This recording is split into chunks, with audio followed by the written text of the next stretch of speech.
ora kleru halaman 92 isinya bahwa Kanjeng Nabi saben setahun sepisan mesti rutin nganakake acara ziarah ing makam pahlawan korban perang Uhud kae ya ya mergo setahun sepisan diziarahi lan didongakake mula sing jenenge haul kuwi tetep ditindakake dening Rasulullah. Mung yen ning kene ning Jawa ki nyebute beda, yen cara Arab ki haul utawa khal, yen cara wong Jawa nyebute mendak. Mendak siji, mendak loro kae setahun sepisan. Oh ngono kae. Kuwi sing ditindakake dening Rasulullah lan saben setahun sepisan ing wulan Ruwah utawa ngarepake wulan Ramadan mesti padha ziarah kubur. Oh, ing makame para luhur lan pepunden ya, Pak. Ngono kuwi. Lah dasare apa kok haul dadak mbeleh kebu, ana sing mbeleh sapi utawa wedhus kuwi lak nggunakake slametan. Apa wong slametan ki uga ana dasare manut agama, Pak.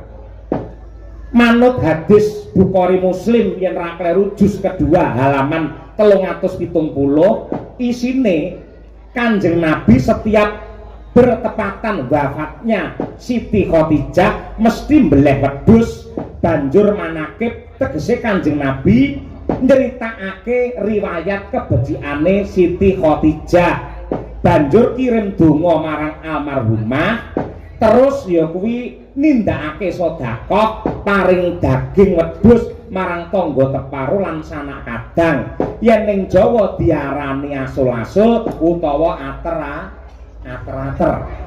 oh ngono dadi wis cetha ngeglo tanpa warana tradisi haul kuwi yektine sunah rasul no mergo ana dasare ya Mak kaya ngono kuwi mula aja nganti tiba-tiba bingung yen anake haul ku kira-kira nabrak karo aturan agama apa ora iki dituntunake karo Widya Suci apa ora wis ora perlu mangu-mangu wong nyatane wong hal ki intine utawa tujuane ki apik tujuane apa ingkang sepisan ya kuwi kirim donga marang piyayi kang wis seda supaya dipun paringi mulya lan dipun apura dosa kalepatanipun donga sing bener kuwi lamun dengan tidak mendikte utawa nuntut karo pangeran nanging donga kuwi mujudake kemesraan kita dengan Gusti Allah ya ngono kuwi upamane menungso ndongaake ora dikabulake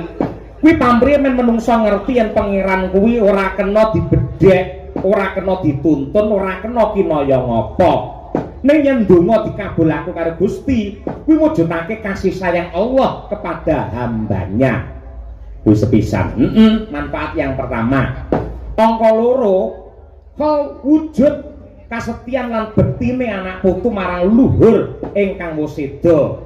Angka 3 hal kanggo ngeling-eling kebecikan lan labuhane nalika sugeng mbiyen. Lan kebeciane bisa dadi patuladan sing apik lan bisa dicontoh dening para generasi utawa anak putu. Ya. Angka 4 ya kuwi hal uga dadi ajange silaturahim lan uga sedekah marang sedulur lan tangga teparo sing padha rawuh angestreni. Oh ngono ya, Mak. Ngono kuwi. Dadi inti sarine awake dhewe wajib nguyung-nguyungan yang kuyung marang para punden patrem paguyuban trak eyang marta dikrama anggene anakake haul ing ratri iki. Iya, Mak, ya. Wes muga-muga sembodo kang jinangka, rahayu kang tinemu basuki kang kaesti, pepunden kula ingkang winantu ing pakurmatan ing sampun murut ing kasedan jati, nenggih eyang merta dikrama, manggya mulya wonten ing swarga, kagem eyang merta dikrama. Al-Fatihah.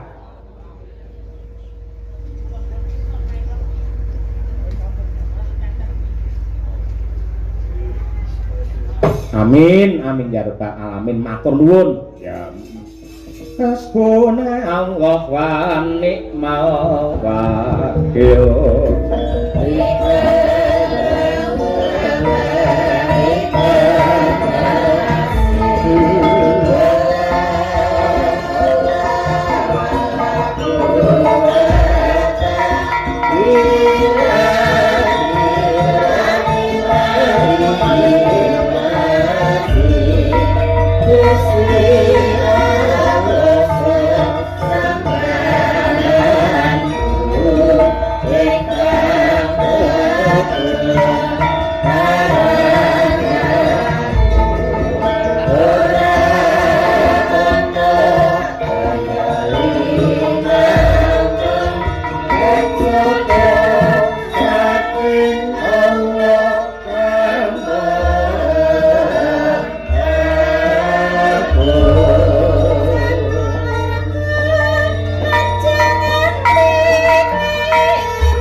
Alhamdulillahirabbil alamin no. Dawuh mak. Malah babar pisan ora nduga mono iki pepundenmu di tengah-tengah kesibukan beliau namun tasik kersa silaturahim mapan neng Karangpatian kene. Sapa? Kendali pengayoman tumrape Piyai Ponorogo nenggih Bapak Bupati Pak Giri Kepareng Kempal Manunggal kalian warga masyarakat. Tepuk tangan untuk Bapak Bupati. Wah iya. Kelok temenanan suwe ora ketemu ya, Mak. Suwe ora ketemu. Sapa ngerti wong panjenengane biyen nate paring dawuh. Ya, insyaallah sadurunge pemilihan bupati engko arepe ngedem-edem suasana kanthi nanggap awake dhewe. Ya. Tenan-tenan nek ora percaya nuwun prisa karo Pak Bupati. Nate paring dawuh anu Mas Cahyo mangke pokoke mendekati pilihan iku men ora panas Ponorogo, mangke kula mang paringi jadwal setunggal mawon mangke sinanggap kula. Ngono, kok nganti kok siarne. Lho kudu disiarne, ngelekke karo Pak Bupati mergo panjenengane gampang lali ngono lho. Iya. Guyon mbayeng karo Pak Giri kuwi lho. Ya piyayine santai. Prarumangsa dadi pejabat gede ora mendem karo pakurmatan ning nyatane membaur dengan warga masyarakat. Iya. Nyuwun kanthi sanget dumateng Bapak Bupati mboten ketang namung sak kemprangan monggo kula aturi pinarak wonten pepanggungan paring dawuh kangge nentremaken penggalihipun para warga masyarakat ingkang sami Kempal Manunggal mapan ing wonten mriki. Iya. Monggo Bapak Bupati. Duduk.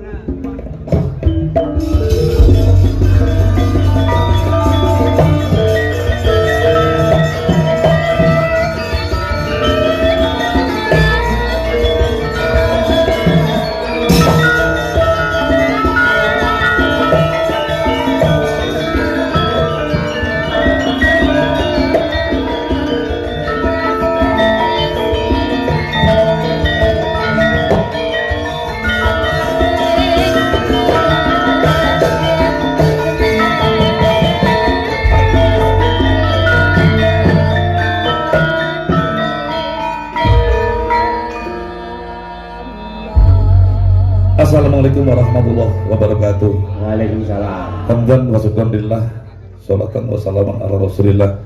Para kiai, para alim ulama ingkang tansah kula takdimi, kula mulyakaken, kula bertosi, kula tuhoni wabil khusus dumateng keluarga besar patrem anak putu Ki Merto Dikromo ingkang sudah babar dinangkar ngantos 1122. Tepuk tangan untuk keluarga besar patrem. Ada 3 cara untuk menghancurkan suatu bangsa. Pertama, kabulkan sejarahnya. Yang kedua, peninggalan sejarahnya hancurkan sampai tidak ada bekas yang bisa diteliti. Yang ketiga, pisahkan generasi muda dari akar budayanya. Nah, hari ini kita diberi tontonan yang luar biasa. Ternyata keluarga Patrem mampu merajut leluhur luar biasa, dan inilah cara untuk menghidupkan bangsa menjadi karakter bangsa yang kuat seperti keluarga Patrem anak putunipun Mbah Merto Dikromo. Tepuk tangan untuk semuanya. Sugeng rawuh saking Lampung, saking Pundi Melih, Bengkulu, Tenggamus, Malang. Letak pikir-pikir ngeten. Ternyata etan alun-alun DPR kuwabe putune Mbah Merto Dikromo. Nggih lho. Iki nek dijebol politik enten ketua fraksi Partai Demokrat Pak Widodo muga panggung, tepuk tangan. Sini friend. Sini. Ya, ini saya. Cocok iki. Ketua fraksi Partai Golkar Bapak Eko Kodok. Ah, tepuk tangan. Muga rene, Bang. Nyawer kabeh. Tenan tak dongakne panen juga. Anggota DPRD fraksi Golkar Pak Kateni brengose ben. Iki entai. Pak Mahfud. Ah, iki juga. Fraksi Partai Kebangkitan Bangsa. Tak unggah nih. Pokok DPR pokok gelem nyawer ben.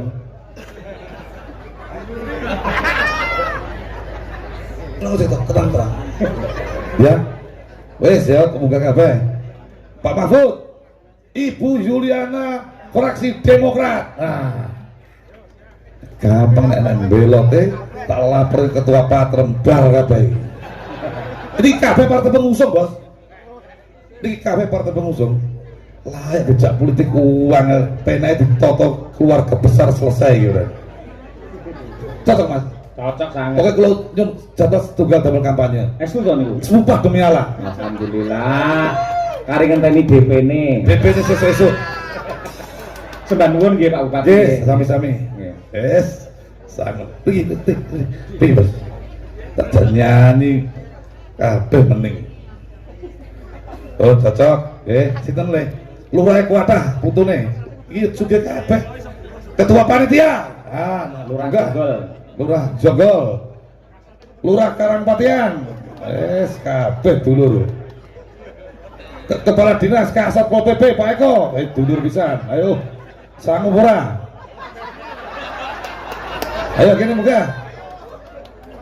Camat Balong, Camat Jabon muga pisan. Pijak panggungnya. Friend, rame nih telah dulur teko kabeh.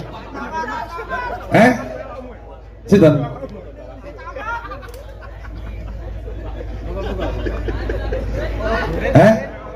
Gawa. Bisa sekolok-olok nih tuh, Bang. Biasanya, Bang. Mugi-mugi Mbah Merto Dikromo di surganya Allah dan nyaman di sana. Amin. Al-Fatihah. Itu masih betul mustaqim sallallahu alaihi wasallam. Betul kisah. Pergi. Nah nih. Penak dadi bupati tak iso ngene iki lho. Di bupati mending ngene iki. Angel golek ini. Napa? Anggota Dewan dari Tanggamus ingkang asma Mas Trianto. Nah, iki mesti dolar. Kelakon sinden kesawer dolar, Ben. Mereka nggih rupiah apa dolar, Mas? Dolar tipis nih kandel. Bagian Ben. Napa? Oh, munggah kabeh kula kenalaken niki tahun alun layak kok angel ditoto tiba dulu kabeh. Niki di antara ini yang paling nakal pemainnya ini. Iki lecet pinter lunyu pol niki. Hebat ya niki, pinter politisi gini, Pak Eko. Oke, mungkin joget sarang-sarang kula tak bawa pangkur yen. Ya. Ayo, friend. Rong pupuh. Sapan tuk wahyuning Allah. Hebat, luar biasa. Ya tumilah mengulah ngilmu bangkit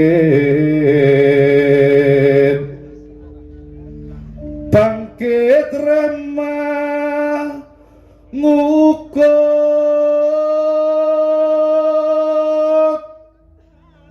kukutaning jiwanggo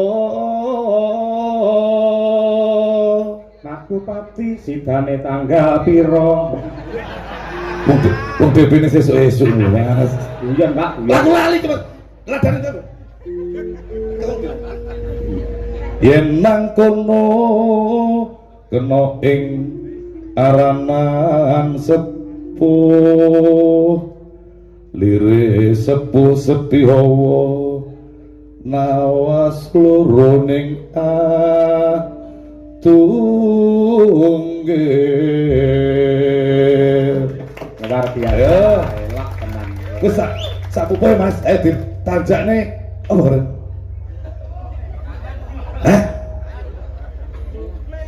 Oh, Monggo perahu layar saged. perahu layar, joget bareng karo Eren. Nggih. Sik, duite piro iki? Iki ora tau gue duit lho iki. Ayo perahu layar. Ya, Cak. Dados.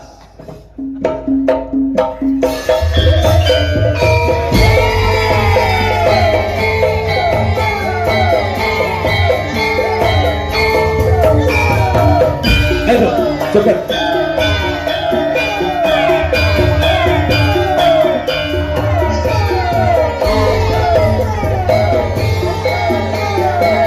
BBM Pak Kamus, sawar dolar.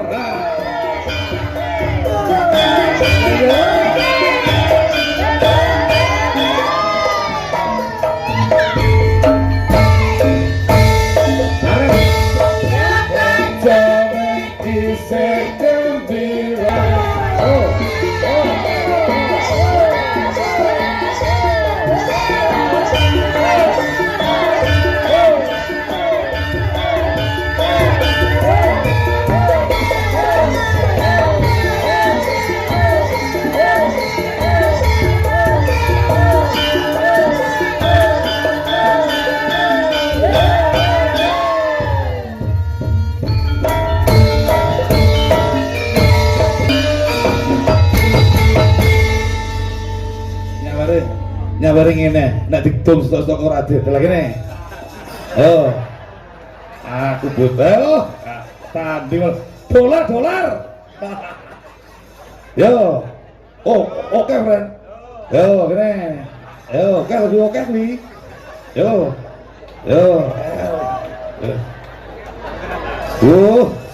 Camat Katut, kepala dinas Katut, lurah Katut.